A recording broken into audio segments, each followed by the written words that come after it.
Raadiyoo Simbirtuu.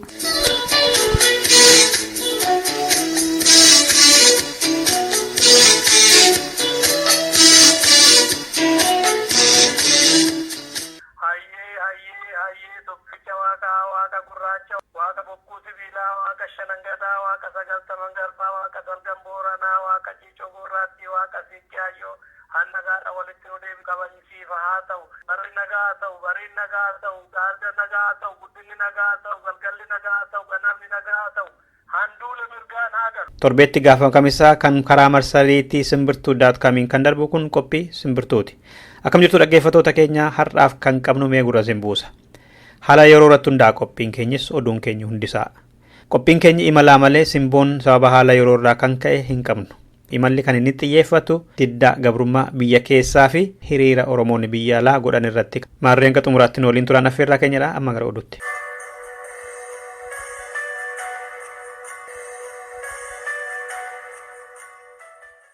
Bulchiinsi magaalaa Finfinnee waajjirri maastar pilaanii qindaawaa Finfinnee fi godina addaa Oromiyaa to'atu ganna lamaan dura akka lakkoofsa Gi'eezii bara 2006tti hojii isaa dhaabeeraa jedhe. Yeroo adda addaa waa'ee kaartaa magaalaa Finfinnee fi godina addaa Oromiyaa irratti namoonni sabaa himaaleef baanii ibsa kennaa turuun dhugaadha kan jedhe bulchiinsi obbo Dirribaa Kuma namoota gadi baanii dubbatan sana isaan hin beeku jedhee beeksise. Yeroo ammaa kan akka pilaaniin sun hojiirra ooluuf jedhutti beeksisni hojii bahee jiraachuu isaa waan nutti hin beeknedha jedha ibsa roobii kaleessa baaseen bulchiinsi magaalaa Finfinnee. Pilaanichi yeroo duraa gumgummii waan takkaaseef waajjirichii fi hojjettoonni irratti ramadamanii turan dhimmicha sana cufaniiru jedhellee. Dhumarratti ejjennoon keenya ejjennoodhuma mootummaa Oromiyaati. Yoo uummanni hin fudhadhu jedhe nuti hojiirran oolchinuu jedhe. Taajjabdoonni garuu erga ganna lamaan dura cufamee jiraate yeroo adda addaa namoonni gadi bahanii waan sana irratti wayita ibsa kennan bulchiinsi magaalaa Finfinnee gadi bahee nu laallatumaaf jedhee dubbachuu dhiisere jedhu dubbichatti yoggaa bishaan naqan. Amnesty International qondaalonni Itoophiyaa Oromoota yeroo ammaa hiriira bahaa jiraniin goolessitoota jedhanii hanga ammaatti yoo xinnaate gara namoota 40 ajjeesuu eere. Jaarmichi ibsa roobii kaleessaa baaseen humni tikaa biyyattii warra hiriira mormii bahan nagaa biyyattii booressuudhaaf dhaabbilee goolessitoota ta'uudhaan beekaman wajjin hidhata qabaachuu bira geenyeerra jechuunsaa namoota lafti keenyin saamamu jedhanii morman ukkaamsuudhaaf waanta godhamudha jedhe. Kun immoo lafti hundee jiruuf jireenya isaanii kan ta'e Oromoonni lafa keenya hin laannu jedhanii waanta mormaniif goolessituu jedhamuun mirga walabummaadhaan yaada ofii ibsachuu ukkaamsuudhaaf waanta raawwatamaa jirudha jedhanii hoogganaan Amnesty International kan damee Afrikaa Muyitaanii Waanyeeki.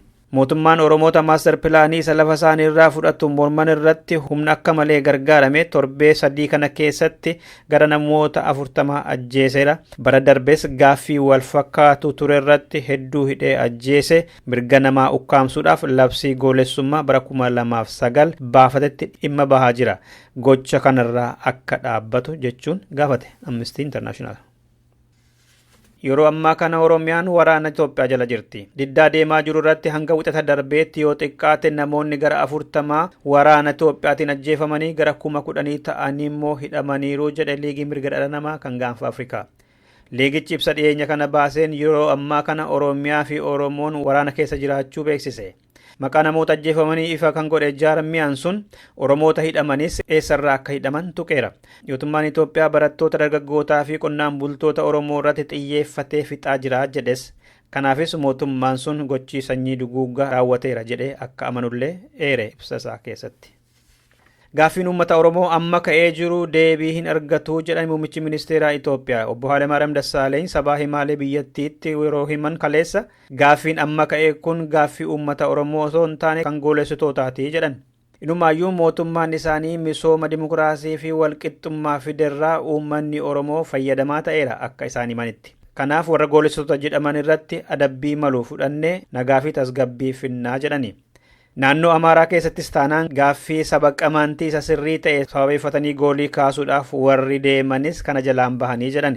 Taajjabdoonni garuu mootummaan Itoophiyaa harka 100 keessaa harka 100 uummanni na jaalatee na filateera kan jechaa ba'e amma uummanni dhugaa gaaffii irratti kaasaa jiru dhugaan jiru dugdaa fi garaa walii ta'uu uummataa fi mootummaa agarsiisaa jedhu taajjabdoonni afaan qawweetiin bulchaa jira dhugaa jedhan. Gandi qonnaan bulaa fi magaalonni Oromiyaa guutuu waraanaatiin weeraramanii jiru. Yuunivarsiitiilee fi magaalota Oromiyaa keessa jiran marti isaanii loltuu federaalaa humna tikaa fi waraana addaa uffata siivilii uffatan kan nama ukkaamsan hedduutiin guutamaniiru. Waraanni fi humni tikaa Oromiyaa to'ataa jiru itti gaafatamummaansaa Hayilemaariyaam Dassaaleny, Saamoraa Yunus, Dabratsiyoonii fi warra tikaa qofaafidha jedhame. Qondaalonni poolisoonnii fi humni tikaa Oromiyaa gahees qubas hin qabanii jedha oduun nu gahaa jiru. Addatti immoo magaalaa Naqamtee, magaalaa Amboo, magaalaa Adaamaa, magaalaa Harammayaa fi magaalaa Roobeefaa keessa waraanni akka fedhetti Oromootti dhukaasanii ajjeesuu akka danda'an ajajni darbeera. Oromiyaa keessa naannoo biraatti waggaa diddaan ka'u waliin birmanneef jecha yeroo ammaa kana bilbilaa fi intarneetni gama dhiyaatiin erga kutanii bubbuleeraa jedha maddi keenya. Kaleessa irraa kaasanii qondaalonni dhaabbata dimokiraasummaa uummata Oromoo aanaalee fi godinaalee hundarraa Adaamaatti walgahiirra jiru. Dhimmi isaanii immoo maal taanee akkamitti fincila kana dura dhaabbannaa kan jedhu yoggaa ta'u, obbo Muktaar kanirraa kan itti kennamaa jiru dirqamni garuu yeroo deebitan sobaan pilaanii Finfinnee ni hafa jedhaa uummatatti himaa kan jedhudha. Kana malees abbootii amantii, manguddootaa fi namoota naannoo keessanitti dhageettii qaban itti dhimma bahaa ta'e jaarsummaadhaan waan kana dhaamsuuf yaalaa kan jedhu mala taa'e keessaa isa tokkodha. Inni kun garuu bakkoota adda addaatti hojiirra ooluu eegaleera. Abbootii qabeenyaa diddaa kana keessa jiru jedhamanii shakkaman irratti immoo tarkaanfiin hanga lubbuu akka irratti fudhatus dirqamni itti kennameera. Kana malees abbootii qabeenyaas ta'ee namoota biroo dhuunfaa hayyamaan meeshaa hidhatanii jiranirra meeshaan hatattamaan akka guuramu kan jedhus dirqamni darbeeraa jira oduun achi keessaa ba'ee nu qaqqabe. Dhumarratti diddaan garbummaa Oromiyaa keessatti baatii tokko dura eegale ammas itti fufee jira. Shawaa dhiyaa Olonkomii fi naannoo isheetti Baalee keessatti, Wallagga dhiyaa magaalaa Baabboo Gambeellii, Najjoo Maqanajjoo fi naannoo isheetti, Harargee Bahaa magaalaa Machaaraa fi naannoo Qallem Wallaggaa keessatti kaleessa waraana wajjin walirra oolani. Maqanajjootti barataan tokko yeroo ajjeefamu, Olonkomii fi Qallem Wallaggaa bakka Amaaraa Kuchoo jedhamutti daandiin cufamee waraanni karaa darbee nama ajjeesuu fi reebuu dhabeeraa jedha maddi keenya. Dhaggeeffattoota keenya oduun keenya kanumadha. Sirba kanaan gara qophii har'aatti.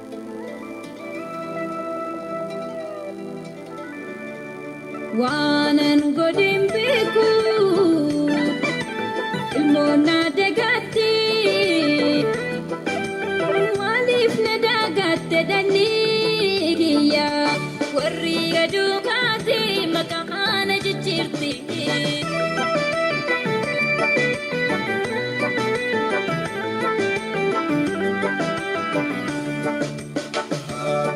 Rambosi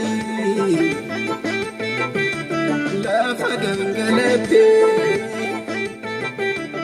otu sinchirtani mansama majete Oromiyaan imbosi lafa gangalate otu nalegabu sama majete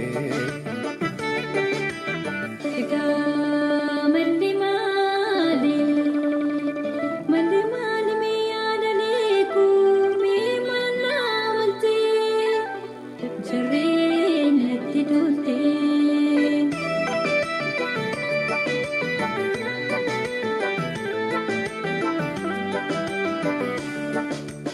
ayo ku buntuko Nafgani galatu Utu dirrijirtu Insamantu atiko Imbuina yoto Anu si warana Ebisina ergi Yosanirra ana Ede bote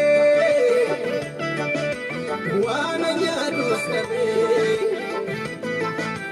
kan buftu tu jale isan kesa darbe otu lubunjiru makam jijiratu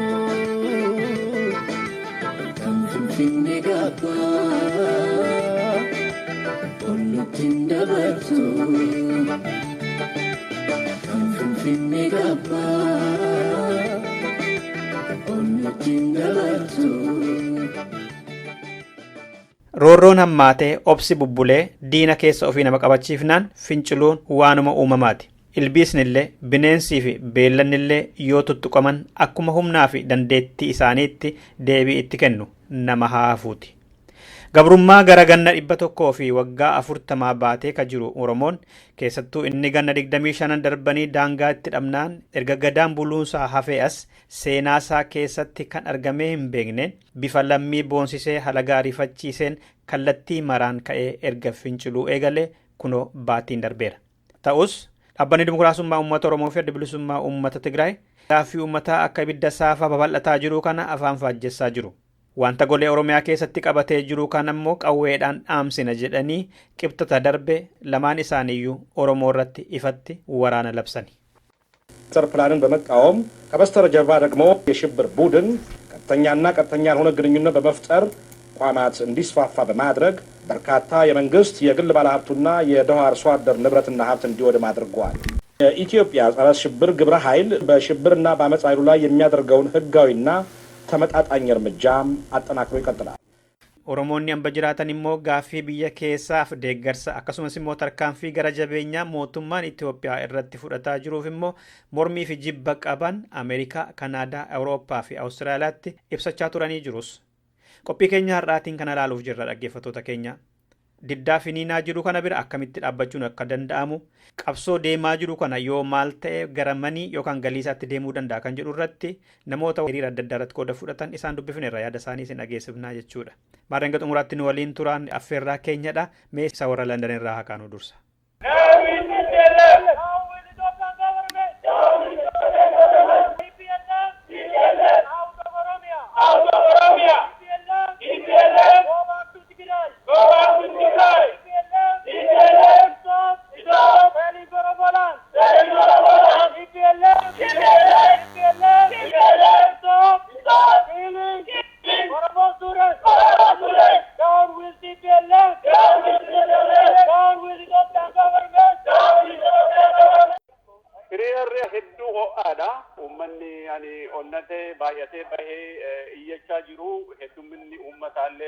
Waggaa darbeerraa hedduu dabalee jira. Gaaffiin keenya walii galatti babal'ifannoo Finfinnee kan uummata Oromoo jireenya isaarraa buqqisu akka dhaabbatudha gaaffiin keenya inni dura. Itti dabalee federaal poolisiin wayyaanee ilmaan Oromoo nagaadhaan hiriira bahaa jiranii ajjeesaa jiru, hidhaa jiru, tumaa jiru. Ijoollee xixiqqoo fi ijoolleen durbaatona fi ajjeesaa jiru. Kuni akka dhaabbatu. Kan biraa mootummaan biyya Ingilizii warra mootummaa wayyaanee gargaaruu keessaatii bakka guddaa qabu. Kanaaf mootummaa dimokiraatiyaan taane mootummaa maallaqa isin kennitaniitiin qawwee bitee ittiin sivilii uummata Oromoo ajjeesaa jiru akka hin gargaarre jennee gaafachaa jirra. Hiriirri kun bakka lamatti ta'ee tokko magaalaa London fuuldura paarlaamaa Ingiliz, kan biraa biyya Scotland magaalaa Glasgow ottidha kan bakka asuma tokkotti jiru. Barreeffama qopheeffataniitti yookaan namni qaamaan isin dubbisuudhaaf dhimma keessan isin dhaga'uudhaaf qaama mootummaarraa beellama isin kenneeru jira? Biyya kanatti qaamaan namni dhufee dubbisu osoo hin taane xalaa barreessaniitu galchatu. Xalaa barreessinee galfannee jirra already. Xalaa kana ilaalaniiti warri dubbiin ilaalu deebii nuu kennu boruu yookaan achi nuti taane. Tole Dr. Barsiisaa Barii itti gaafatamaa adda bilisummaa Oromoo kutaa UK qindeessaa hiriira kana guddaa galatoomaa milkii isin hawweera mee nama biraatti immoo naa kenna. Maqaan kiyya Feeneesii Buleeti. Hiriira kana warra ummata keenya ka biyya keessa jiru warra diddaa gabrummaatiif fincila godhaa jiru kanaaf jecha warra dhumaa jiru kanaaf bahaa jiru. Mee miidhaan mootummaan Itoophiyaa biyya keessatti Oromoo irraan gahaa jiru hagam hamaadha baran akkamitti ilaaltu? Hodduu hamaadha biyya iyyuttuu ijoolleen dhumaa nama keenya hunda hidhaa ijoollee ukkaamsaa waan jiru jecha asitti hiriira bahaa jirra. Nama hedduu ba'e shamarran haadholiin abbootiin daa'imman akkam? Hodduu nama hodduu Segreet Maanchistaarraa as dhufnee Barmingaamii Oromoon naannaawwan London bakkayyuu bakka jirurraa asitti London irratti paarlaamaa duratti baanee jirra. Maal gaafattu maal akka ta'u feetani amma? Nuti wanni gaafannu dhumiinsi ilmaan Oromootirraa akka dhaabbatu mirgi keenya akka nu eeggamu ilmaan Oromoo gaafiin isaan gaafatan akka dubbii argatu jechaa gaafanna. Hiriiruma kanaan gahamoo Oromoon biyya alaa jiru kun maal godhuu qaba? Hagamitti deemuu qaba? Maaliif biyya keessaa fincilli garmalee cimaa jira? Mootummaanis tarkaanfiitti fudhatu hammeessaa jira. Kanaaf warri ala jirtan kun hiriiruma baatanii gahuutu gahaadha moo gara booddeetti yoo maal ta'e hawwii qabdu? Gayaa miti ilmaan Oromoo warra bosona jiruu fi warra qabsaa'ota hunda cinaa dhaabbachuun qabeenya keenyaan humnaan waa hundaan cinaa dhaabbachuu barbaanna. Tolee fayyaa ta'a galatooma guyyaa gaarii isin hawwee nama biraatti naa kenna. Hello, akkam ooltan Dassuu Duulaa naan jedhan. nagaa oolte dachaa sammuu naan jedhan. Ayyee dachaas miseensa woboo durii hiriira irratti hirmaatteetta Landan irratti maaliif baate gadi? Wanni baaneef uummata keenya ijoollee keenya istuudantii keenya dhumaa jira, barattoota keenya dhumu jira, hawwan keenya dhumu jira, abbootii keenya dhumaa jira, lafar keenya irraa buqaa jirra, Oromiyaa bakka lamatti qabu jira, ijoollee keenya dhumaa jirtu san gargaaruudhaaf isaan san yaada keenya dhageessisuudhaaf mootummaa addunyaatti itti ibsuudhaaf akka dhumaa jiru lafa keenya irratti akka miidhamaa jirrutti beeksisuudhaaf baane. Maal jedha dhaadannoon keessan? Oromiyaan hin gurguramtu, Oromiyaan hin ciramtu, barattoonni Oromoo dhumuun ajjeefamuun haa dhaabbattu, Oromoon bilisummaa ishee haa argattu, mirga ishee haa gonfattu, mootummaa UK Itoophiyaa gargaaru haa dhaabdu kan jiru dhageessisaa jirra. Oromoon ala jiru kun hiriiruma kanaatiin gahaa biyya keessatti hidhaan tammaatee jira. Tarkaanfiin mootummaan fudhatus uummanni finciluunis dabalaa jira waan ta'eef ka ala jiru hiriiruma gaaf tokko bahee gaha moo bifa akkamiin otoo qindaa'ee wayya jettu? Guyyaa tokko bahee galuu osoo hin taane silaa dhaabbatumaan hiriira kana itti fufee irra gaariidha. Maaliif guyyaa tokko qoftiin gahaa waan hin taaneef sagalee keenya kaan lubbuu kennaa jira, nuti immoo sagalee keenya kennuun silaa barbaachisaadha jeetii jaata. Har'aan tan ilmaan keenya dhaabbachaa jiru, hiriira bakka dheengaddaatti baanii galaan jiranii, dhumaa deemaa jiran yeroo ammaan tanaa kanatti lafti keenya saamamaa jirti.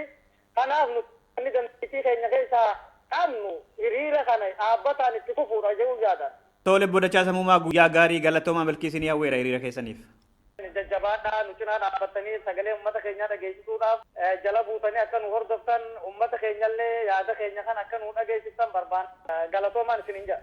Landan irraa immoo amma immoo gara Waashingtan DC deemnee warri Waashingtanis akkas jechaa oolanii fuuldura waajjira Pireezident Obaamaatti. President Obama! President Obama! President Obama! President Obama! Keep your promise! Keep your promise! Keep your promise! Keep your promise! Stop! Stop! Standing! Standing! With the fascists! With the fascists! With the killer! With the killer! With the killer! With the killer! With the fascists! With the fascists! Ethiopia! The killer! Government! Government! In Ethiopia! Ethiopia! US! US! US! US! Stop! Stop! Stop! Stop! Funding! Funding! The killer! The killer! Fascist! Regime! In Ethiopia! Caaltuu amanuu xiyyitiin jedhamu. Gaaffiin barattoota keenyaa gaaffii keenya. Gaaffiin qonnaan bultoonni keenyaa gaaffii keenya. Bukkee dhaabbachuuf gaaffii isaanii deeggaruuf sagalee keenya addunyaatti dhageessisuuf baanee jirra. Biyya keessatti tarkaanfii mootummaan Itoophiyaa Oromoo irratti fudhataa jiru cimaadha barana akka hubattetti. Baay'ee dhugaa dubbachuuf gaafa rakkoon kun raawwate kaasee irri barrafne ammayyi isaa amma kanaadha jechuudha. Sagalee keenya dhageessisaa jirra ol qabnee gaaffiin keenya gaaffii barattootaa akka ta'e dhaamsi koo hawwii bilisummaadha. Maqaan koo mootummaa Taaddasaa jedhama. Hiriira kana kan baanee fi gaaffiin Oromoo deebi'aan jiru, uummanni Oromoo dararamaa jira, lafa isaarraa buqqa'aa jira. Addis Ababa maaster pilaanii kana oppoozii gooneet baane ijoollee barattoota faana ammoo wajjiniin akka dhaabannu agarsiisuudhaaf uummata keenya faana akka jirru agarsiisuudhaaf baane jechaadha amma. Mootummaan amma namoonni akka jedhanitti tarkaanfii inni barattoota irratti fudhataa jiru hammaataadha inni baranaa jedhu. Maaliif gaaffii barattoonni kaasan kana haga tokko uummataan illee yoo deeggarsa argataa jiraatillee mootummaan immoo tarkaanfii sana daranuutti cimsee jira pilaanii sanatti dhiisuudhaaf hin jiru. Mee akkam wayya yoo maal godhame wayya Oromoo maal godhuu qaba jettu? Oromoon egaa tokko ta'uu qaba, tokko ta'ee jira, tokko ta'aas jira. Ani karaa tokko ergaan dabarsu Oromoo taatanii mootummaa kanaaf gargaarsa warri gootan uummata keessan faana dhaabadha. Seenaan boru sin gaafatti. Warri dhaabachaa jirtanis akkasumatti itti fufaa. Maaliifi sochiin kuni maaster pilaaniin kuni sirriidha. Uummata Oromoo buqqisuudhaaf jedha. Seenaa aadaa uummata Oromoo balleessuudhaaf jedha. Hin beeknaa mootummaan Itoophiyaa ummata kanaaf dhimma hin qabu, ummata kana ripireezentii sin godhu, akka ajjeesu, akka dararu sana hunda hin beekna. Garuu wanta ati barbaadde kuni salphaatti yookiin immoo du'uu malee, hidhamuu malee, reebamuu malee akkanumatti qoosaadhaan hin dhufu. Kanaaf wanti deemaa jiru maaster pilaanii kana oppoozii goonee yoo dhaabuu baanne uummata Oromoo ta'uu taati. Maaliif miiliyoona tokko oli nama ta'u buqqisaa gara fuulduraatti yoo inni maaster pilaanii kun implementii ta'e immoo Oromiyaa wanti jedhamtullee hin jirtu jechaadha. Oromiyaa kukkutuuf deemu isaanis duubatti hin deebi'anii nutis immoo duubatti hin deebinu uummata keenya faana barattoota keenya faana dhaabannaa kana jechuufan barbaada. Barattoonni Oromoo jeefamanii hedduun immoo madaanii mana yaalaa galaniiru. Fincila guddaa gaggeeffame, karaan cufame, nama hedduu madeessaniiru. Guutuu Oromiyaatti hedduu fincila guddaa fi reebbichaatu ture. Kuni tarii fincila sana dhaabsisaa? Egaa waan lama inni tokko ajjechaan ijoollee uummata Oromoo barattoota jeesuun waan nuti dhaabanneef yookiin uummanni Oromoo waan dhaabateef yookiin immoo barattoonni waan dhaabate kana hin dhaabu. Ajjechuun fi dararaan waan dhaabanne sanaaf duubatti nun deebisu. Dhuguma ajjeesaa jira, dhageenyarra kan hidhamanis jiru, kan immoo mana yaalaa seenan jiru reebbicha wayyaaneetiin kan ka'e. Haa ta'ullee malee mootummaan waan baay'ee jechaa jira. Abaa'ootu wanni ta'ee opposition paartii warra biyya keessa jirantu uummata duuba taa'ee waan hin taane kaasaa jira. Kuni dhugaa miti. Kuni Oromoon namni ta'e, Oromoo ta'ee namni dhalate, Oromummaatu buqqa'aa jira. Oromummaan kun immoo innaa buqqa'u namni cal jedhee laale ani Oromoodha jedhee iyyuu hin fudhadhu. Sanatu uummata kaase malee waan biraa miti. Duuba kanatu jira sanatu jira isa jedhee yaada gara biraatti geeddaruu yookiin immoo tooftaan wayyaanee kanaan duras kan gargaaramaa ture uummata Oromoo uummata biraa faana walitti naquudhaan gara biraatti geeddaruu godhuu barbaada. Sun immoo hin ta'u hin hojjetuu fi kanaan duras hin hojjenne ammas hin hojjetu gara fuulduraattis hin hojjetu. Gaaffiin Oromoo yoo deebi'ee maayinooritiis ta'e uummata Oromiyaa keessa jiru waan tuquu miti. Oromoon bal'aadha, maajoritiidha. Oromiyaa keessatti gaaffiin uummata Oromoo deebi'e taanaan gaaffiin maayinooritiis akkasumatti wajjin deebi'a. Gaaffii maajoritii otoo hin deebisin gaaffiin warra kaanii deebi'uu hin danda'u. Kanaaf ammas saboota sablammoota kaaniin kan hin jedhu nu faana dhaabadhaa. Nu faana dhaabattanis dhaabachuu baattanis gaaffiin keenya deebi'uun isaan oolu wajjin dhaabannee mootummaa kana dhaabuu qabna hin jedha. Tole guyyaa gaarii milkii isin hawweeraa galatoomaa. Fayyaa ta'a galatoomaa. Washington DC irraa immoo achuma Ameerikaa gara Minisootaatti gorra. Minisootaa keessatti hiriirri guddaan gara namoota 1,000 kan irratti hirmaachise gaggeeffamee ture. Namoota irratti hirmaatan dubbifneerra. Mee obbo Margaa Hundeerraa kaana. Hiriirri baay'ee bareedaadha. Nama hedduutu ba'ee isteetarraallee gartuunii qaqqaboorraa oofanii dhufanii nutti dabalamanii jiru. Qilleensatu xiqqoo rakkisaa turerraa kan hafe haala bareedaadha. Kaapitaalii duratti hiriira baanee ilmaan Oromoo biyya keessaa dhaabataa jiranii bira dhaabbanna kan jedhu dhaadannoo hedduu kan of keessaa qabu kan kana calaqqisiisu mootummaan Ameerikaa mootummaa nama cunqursaa ta'e mootummaa ilmaan Oromoo lafarraa dhabamsiisuudhaaf kaayeffatee ka'e kana akka gargaarsa irraa dhaabu gaafannafaa kan jedhutu keessatti argamatu. Mootummaan Itoophiyaa Oromiyaa guutuu namoota hedduu ajjeesaa jira. Guutummaa Oromiyaa ganda hunduma keessatti immoo fincila deemaa jira. Hidhaan ajjeechaan maddoon lakkoofsa hin qabu. Mee Oromoon biyya alaa maal godhuu qaba kana fuuldura dhaabbachuudhaaf? Oromoon biyya alaa waan barbaachisaa ta'e qabsoo ilmaan Oromoo abbaa biyyummaa isaanii kabachiisuuf godhan dura waan tokko lama sadiitu hin jedhiin waan barbaachisu hundaan bira dhaabbachuu hanga biyya alaa jiraannee mirga guutummaa qabaannetti keessumaati mootummaan Ameerikaa mootummaan garboonfattuu Tigiree kan ilmaan Oromoo lafarraa buqqisuu kana gargaarsaan akka irra hin dhaabbanne utuu irraan citiini bakka bu'oota keenya qunnamuudhaan itti fufuudhaan akka gargaarsi mootummaa Itoophiyaa hin godhamne gochuu qabeenyaadhaan waan barbaachisaa ta'e hundumaadhaan qabsoo bilisummaa Oromoo ilmaan Oromoo biyya keessaa godhuudhaaf irratti dhumaa jiran kana dhibba keessaa dhibba duukaa dhaabbannaa kana gochuuf immoo bifa dhumaatiin ijaaramuu qabna kan jedhudha. Ammallee bakka hiriiraa kanatti bakka bu'aanii boordii waldaa hawaasa Oromoo Minisootaa gochaan kun waan nuti goonu kun dirqamni keenya hiriira kanaan hin raawwatu gara fuulduraatti halkanii guyyaa irratti hojjennaa mootummaa Minisootaa bakka bu'anii kan federaal gavarmentii dhaafireellee qabanii isaaniin illee akka isaan gargaarsa mootummaa Itoophiyaa irraa dhaabaniif tumsaa akka hin gooneef gaaffii dhiyeessuu qabnaa kan itti fufuu qaba kan jedhutu jira. Bakka bu'aan kutaa keessanii haasaa godhaniiru hiriira keessan irratti maal jedha ergaan isaanii?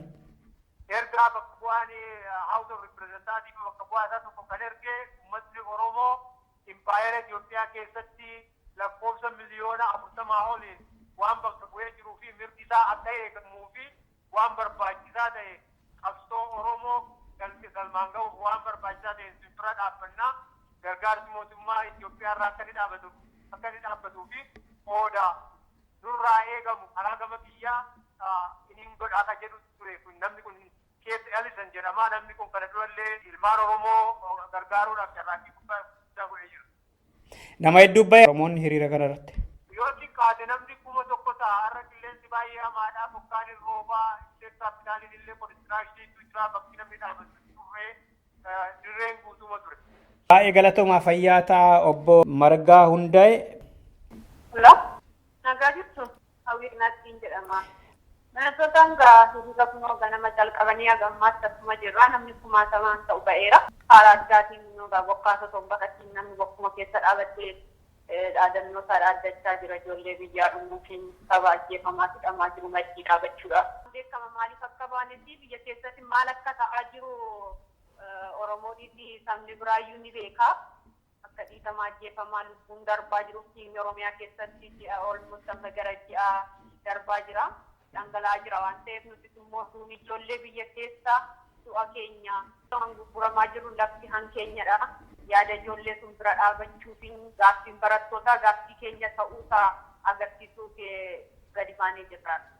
Otoo akkam ta'ee kaayyoon amma kaa'ameefi kun galma ga'uu danda'a jettanii yaaddu maaltu ta'uu qaba fiixaan baasuudhaaf kanan Oromoon irratti du'aa jiru kana? Durgaa rakkinni keenya qabsoo keenyan duwwatti rakkisee dammaqina uummanni dhabuudha. Amma immoo akka arginu uummanni keenya haala eegnuutii ol dammaqee jira, hubatee jira, waa'ee mirga isaatiin maal akka ta'aa jiru lafarraa dhabsiifamaa akka itti qophaa'amee jiru sun hubatee uummanni fincila ofiisaa biyya keessaa harka duwwaa qawwee fuuldura dhaabatee falmii sun calqabee jira. Kun immoo injifannoo guddaadha uummata Oromootii fi keessattuu immoo sabni ala jirru kun guyyuma tokkitti waggaa lamatti gaafa sabni keenya du'e.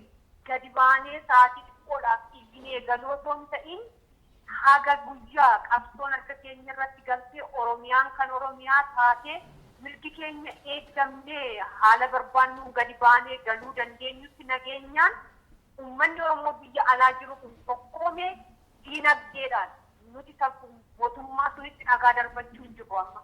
Haala ittiin darbannu irratti miti kan jiru bakka jiru irraa kan ka'e kanaafuu hojiin keenya guddaan nuti. Haamlee uummata nama biyya keessaa eeguutiin diinagdeedhaan karaa barbaachisaa ta'e harka lafa jalaan uummata sun gargaarree kan dhukkubsate yaallee kan warra ijoolleen harkaa duuteef immoo gargaarsa ta'uu fi kan mootummaarraa hojiin jalaa ari'ameef immoo hundumayyuu rakkina achi keessatti uumamu maraafiyyuu diinagdeedhaan bira dhaabannee akka Oromiyaan bilisa baatu osoo duwwatti hin deebiin ifaajjii tokko malee dalaga dalagnee birrii baankii kaawwachuu osoo hin ta'in bilisummaa keenyaaf akka irratti hojjennudha. Wanta kanadhaan nuti gochuu qabna. Tole yaada xumuraa qabdaa hawwii kana achi galatoomi siin jedha. Yaadni xumuraa kun Oromoon kana duraa hin bocnaa takka turree hin dhaabnaa sun akka hin taane amma uummanni biyya keessaa tokkummaadhaan ka'eera. Kun carraa guddaadha uummanni akkatti ka'ee mootummaan heeraa yoo irratti hojjenne bilisummaan keenya baay'ee yoo jirti bilisummaa sun fiixaa baasuu harkaatiin miila wal qabannee hundumti keenya iyyuu ciminaan karaa diinagdee hundumtuu karaa dandeettii karaa beekumsaatiin bilisummaa kan akka inni dafee galmanuu ga'u irratti haa hojjetu jedha. Galatoomaan jedha uummata biyya keessatti dhumeef immoo du'aatiin isaanii du'aatii keenya gadda guddaan nutti dhaga'ameera. Bilisummaan immoo du'a malee addunyaa kanarratti eessumatti iyyuu waan hin dhumneef duune jennee duubatti hin deebinu kan du'an seenaan isaanii yaaddatu bara bara seenaan isaa yaaddatti rabbi jajjabina maatii isaaniitti uummata Oromootti isaa kennu jedha galatoma. Tole addaan wiiqinaatti Minisoota irraa guddaa galatoma fayyaa ta'a nagaatti. Baay'ee galatoma. Amma Awuroopaatti deebinee kan biyya Beeljeemii fi Neezerlaandii ilaalla. Biyya Beeljeemii fi Neezerlaandii keessa kan jiraatan hawaasni Oromoo bal'aatu hiriira sanarratti mormii isaanii dhageessaa oolan akkas jechuudhaan. Ni falmina. Nuti ilmaan Oromoo mirga saba keenyaa, mirga lafa keenyaa, mirga ijoollee keenyaa, mirga biyya keenyaa ni falmina. Justice for Oromo. Justice for Oromo land. Justice for Oromo people. TPLF, stop killing Oromo students. TPLF, stop killing Oromo people.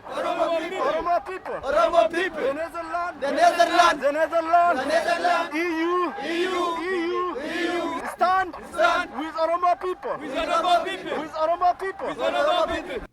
Xalayaa isaanii gara ministeera dantaa alaa biyyattii fi gamtaa Awurooppaatti erga galfatanii booda maal wayyaa kan jedhu irratti mariin gaggeeffameera. Isaan kun dura ta'aa hawaasa Oromooti. Obbo Nasruu. Hawaasni keenya birmannaadhaaf jecha waamicha yeroo gabaabaa keessatti godhame kana kabajanii baay'inaan akkanatti bakka kanatti argamuu keessaniif hedduu galatoomaa. Quuqamiinsi keessan dhugumatti ergaan keessan sagaleen keessan obboleewwan keenya kan biyyatti du'aaran ajjeefamaaran hidhamaaranii fi rakkoon adda addaa irra gahaaru bira akka gahu abdii qabna.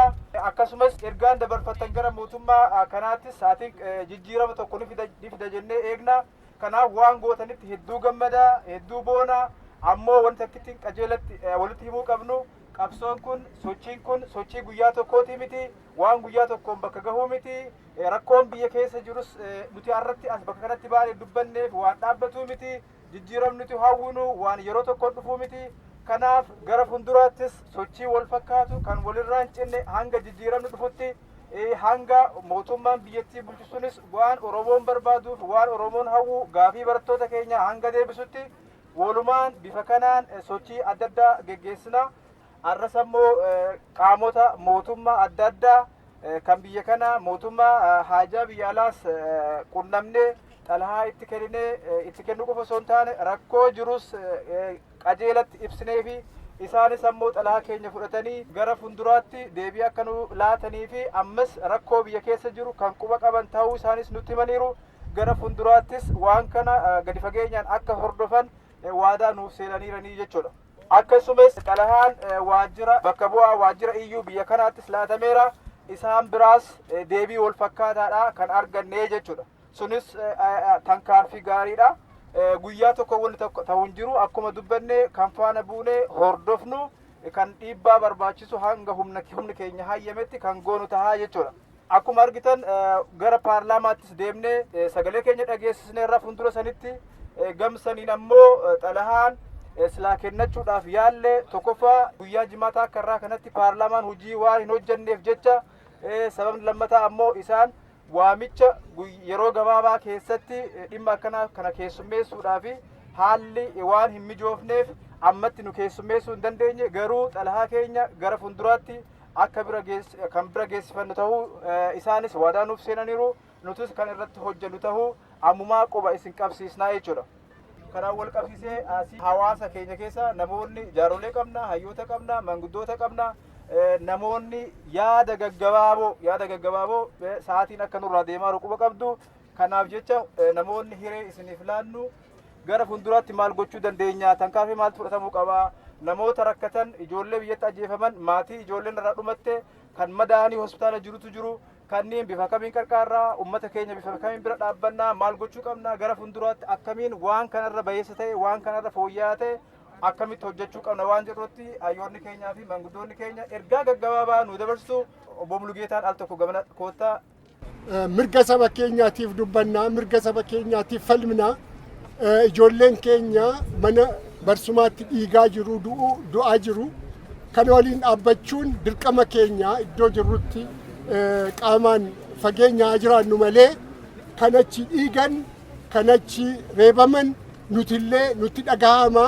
Gaafa isaan achi du'an onneen keenya hin dhiigaa, hin boora'aa. Kana waan ta'eef gara fuulduraattis harka wal qabannee amma mootummaan kun mirga saba keenyaa amma kabajutti sana bira darbee immoo gaafii saba keenyaa amma argannutti wal qabannee falma barbaachisu hundumaa karaa dandeenyu akka goonu waamicha guddaan sinii godha. Ijoolleen keenyas kan achitti du'aa jirtan, kan achitti falmaa jirtan mirga keessanii bilisummaan walabummaan biyya ofii akkasumatti kan hin argamne waan ta'eef duuti keessan du'a akkasumatti badu miti. Lubbuun keessan akkasitti hin badu. Si waliin dhaabbanna. Alaala yoo jiraannillee si waliin jirra.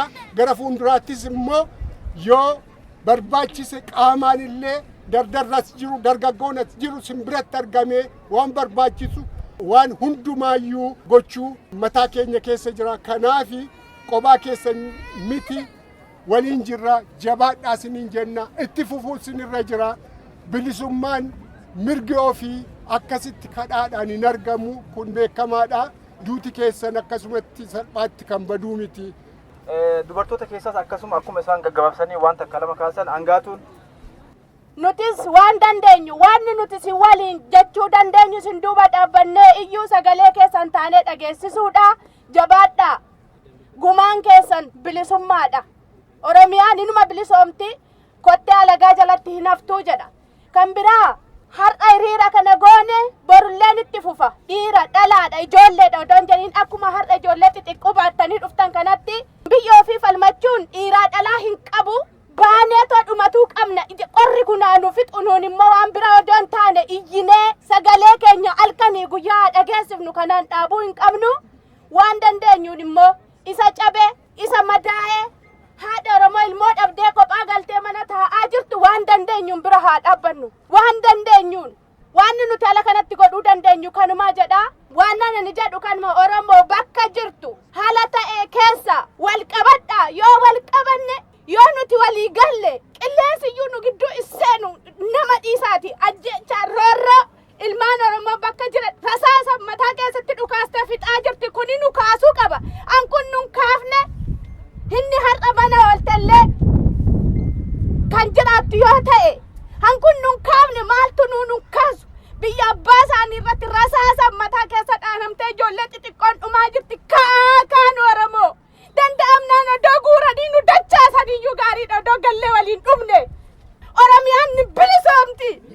Oromiyaan dhiigalmaan Oromootiin ni bilisoomti. Bakka jirru halkanis ta'ee guyyaa waan dandeenyu uummata keenya bira ni dhaabbanna. Sagalee uummata keenyaa taana. Wal qabannee gumaa barattoota keenyaa ni baafna. Ni baafna. Qaamni keenya cinaan gubatee dhumataa jira bira dhaabbachuu qabna. Waan qabnuun birmachuu qabna. Injifannoon uummata Oromooti galatooma. kanatti aansee Dr. Geetaachoon Beeljeemirraa gamanatti al takka. Waldaan amantaa masgiidi Oromoo hundi dargaggoon Oromoo jaarsoliin Oromoo akka irratti hirmaattanii akka deeggartan waanuma hundaatiin waanuma hiriira qofaa utuu hin ta'in maallaqaanis gargaarsaanis miidiyaanis akka irratti hirmaattaniin jechuu barbaade. Dhaamsi kun immoo asitti in dhaabbatu Awurooppaa paarlaamaattis International Parliamentarian Unionittis bakka hundaatti ittuma himannaa mootummaa biyya jirrutti Beeljeemittis himachaa jirra. Kanaaf tokkummaan keenya garuu jabaataa ta'uu qaba. Oromoon tokko ta'eera. Dhaabis amantaanis gandummaanis gargar nun baasu jedhanii ijoolleen Oromoo Baalee keessatti du'aa jiru. Kan lafi fuudhame Finfinneedha. Kan du'aa jiru Harargeedha. Wallaggatti du'aa jira. Ilubbaa Boriitti du'aa jira. Baaleetti Arsiitti du'aa jira. Kana jechuun nuti tokko jechuudha. Walirratti duuna jechuudha. Yoomillee taanaan diinni gargar nun baasu, amantaadhaan gargar nun baasu, maallaqni gargar nun baasu. Utuu ijoolleen keenya du'aa jiranii embasii Itoophiyaatti harkaan laannu. Waan hin sinitti dhaammadhu. Ummata keenya diktaatera jala warra embasii Itoophiyaa deemur diina Oromoo bukkee hin dhaabbannu. Maaliif biyya dimokiraasii teenye utuu ilmaan keenya akkas Tigireen qaltuu Tigireejin hariiroo tokkollee hin qabaannu. Oromoon Tigiree jalatti hin jilbeeffatu. Du'a malee waan ni duuna malee tokkummaa keenya eeggannee Tigiree biyya keenya hin baafna. Gaaffii keenya gaaffii Finfinnee qofaa utuu hin ta'in gaaffii bilisummaati. Mareen tokkollee waa'ee bilisummaa Oromoo irratti hin jiru. Dhaabbileen Oromoo kana beekuu qabu. Gaaffii keenya gaaffii bilisummaati. Ummati Shawaa Minilikiin buqqa'ee, Dargiidhaan buqqa'ee, Haayile Sillaaseen buqqa'ee eenyummaa isaa dhabe irratti duuna. Anatu dura du'uu qaba. Hundi keenya du'uu qabna. Lafa keenya hati manaan mallis ittiin taphattu. Oromoon miliyoona 50 ta'ee Tigiree miliyoona 5 jalatti hin bulu.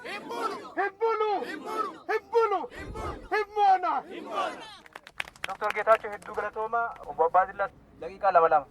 Ummanni ummanni Oromoo biyya kamiyyuu jiraatu biyya keessas jiraatu OPDO keessas ka jiru ka gubatee manatti boo'aa jiru cufti keessan huddu nama keessaa gadi hin baatu ruuhin akkuma qara baatutti baate marri keenna muranne afaan tokko taane yoo waliin hirmaanne malee wanni takka illee nun jirtu ummata keenya ijoollee daa'imman ka gana fafoo profeesara ta'an eenyu ka biyya bulchaan eenyu ka maraafuu ummata keenya ka hedannu biqila keenya ka boru nurraa kutanii lafallees ni muratan ijoolleellee boru nu bulchite jennu gadi deebisanii akka nama barate Oromooniin arganne godhuufi kaayoo godhame kanaafuu qabsoon barattoota Oromoo hin dhaabattu asiin dura akkuma beektan qabsoo barattootaatitu Haile Sillaasee jiise wanni kun xiqqaa miti waan guddaa tokko waan salphatti ilaalinaa mataa qabattee jirti namni muddamee jedhe nama ajjeesuun isaa waan hin hafneef jecha ummata keenya itti jabaadhaa waa maraan bira dhaabbadhaa waliin akka jiraannu isiniin jedha galatoma.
Stop killing Oromo students!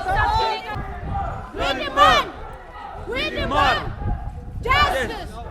Justice! Justice! Justice! Justice! We demand freedom! Freedom! We demand more!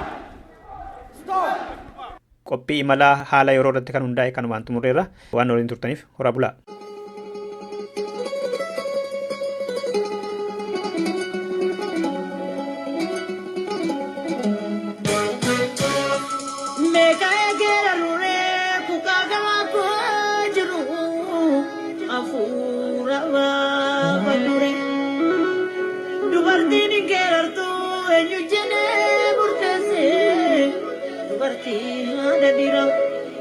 Gota menina dese, yo el mijik se lalu. Inilan tu dese. Ina beti ajole biya koti kanunde noraboti. Infine anuri ko biya tuvamunati. Dini riba dave akabiya dave. Oromehan dalu walitilalabe. Infine rosi jabiham. Taro si jabiham. Sabataro si jabiham. Kaviro si jabiham. Laktavo si jabiham. Murayuro si jabiham. Olataro si jabiham. Abambiya oromoda irranuan sirabi. Abambiya oromuma irranuan sirabi. Master plani kesani nutimenu imenu. Lavako kiya. Lavaka kayunia. Imumurina disa. Tutu ina disa. Goda kakile Kenya. Long Kenya tirachiza. Sirri singalchina jetamba sayeni. Biti asta kumalu punta tistanuma. Malion teviye.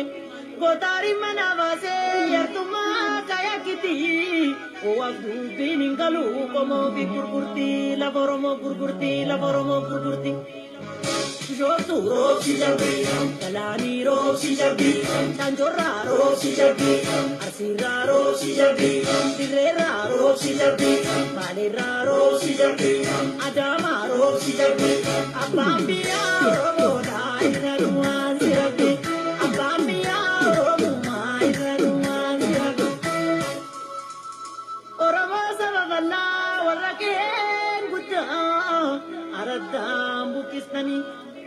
Mormi ko achitu male adarbu lubun kole Oromea dire bunda kenine chalis nare vitne manjana male dumne manjana male O matunu me amdana kutse ketunu bayise lukuni yite labdis variufi Oromo damaki biliso mudafi kote bula finchini malbarata kofti warra buddha damale kolam minjor tumiti Borana rosi jabi Vallora rosi jabi Ambora rosi jabi Gambira rosi jabi Elami rosi jabi Shambura rosi jabi Lekara rosi jabi Abambia rogoda inaruan jabi Abambia roguma inaruan jabi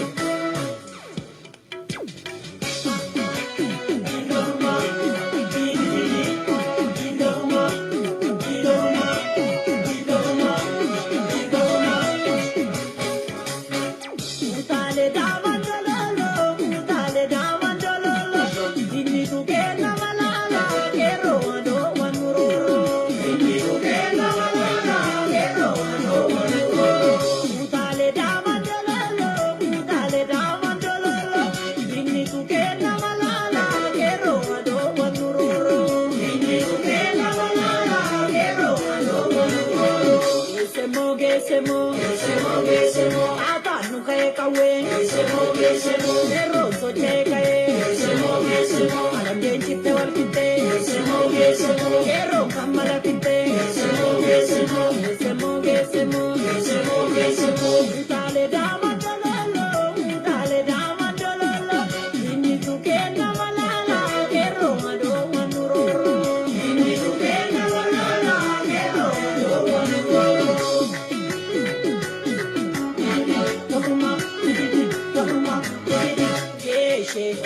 Yese, quiero malo. Ven a darbi, darbi, dawe, darbi. Lilo ladiro, lilo ladiro. Akana male, wani sako, wani telapsi, warasa maxi, mabarata, ulibasi, wanjana ko. Inadate, inansarmu, inabdate, geshe, kero, malo. Yenadati darbi, dawe, lilo ladiro,